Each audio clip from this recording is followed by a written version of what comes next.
Some of the Green Party's ideas sound brilliant: cleaner air, lower emissions, a better future.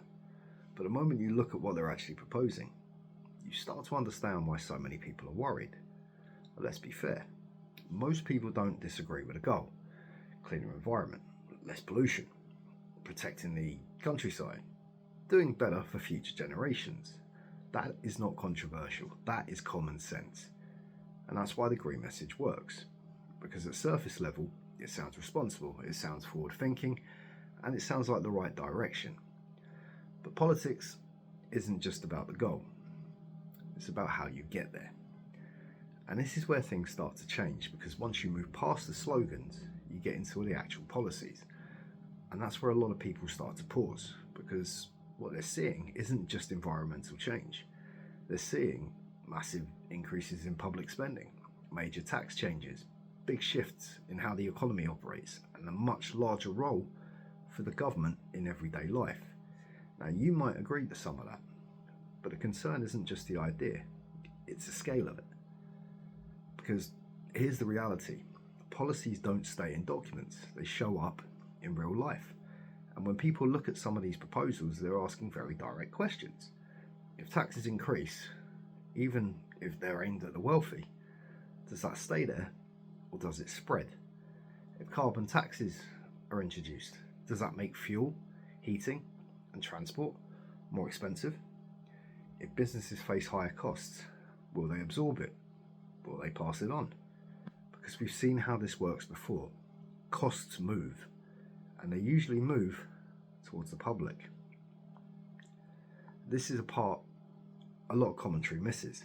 The frustration you're seeing online isn't people rejecting environmental goals, it's people reacting to what they think that it means for them.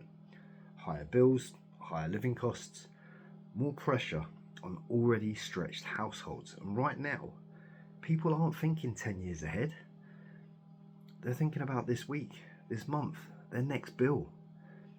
And it doesn't stop there, because when people look deeper, they also see proposals around migration, expanded support systems, major increases in public spending, large-scale economic restructuring. And again, you may support parts of that, but the reaction you're seeing is people asking, how much change is happening all at once?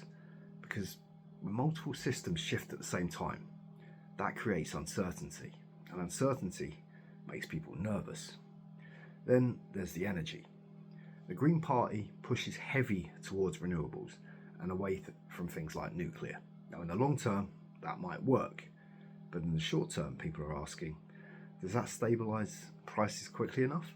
Or does it create a period where costs go up first? Because, well, if it's the second option, that's another pressure on households. Now, this is where everything connects. The issue for a lot of people isn't just what's being proposed, it's how much is being proposed and how quickly it could happen. Because large scale change is never smooth, okay? Businesses adjust, jobs shift, costs move, and systems take time to catch up. And during that transition, it's usually ordinary people who feel it first. Now, to be completely fair, not everything here is unrealistic. Some ideas could absolutely improve things long term. Better insulation, energy independence, cleaner infrastructure. These aren't bad goals. In fact, parts of them, as we know, are already being introduced in different ways. So this isn't about dismissing everything outright.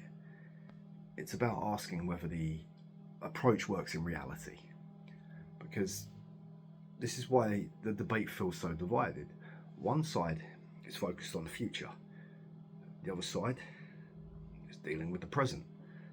Both are valid, but the tension comes from trying to do both without something giving way. Something always has to give way. So the real question isn't, are the Greens right or wrong? That's too simple. The real question is, can you push this level of change at speed, at that cost, without putting too much pressure on the people already carrying everything else?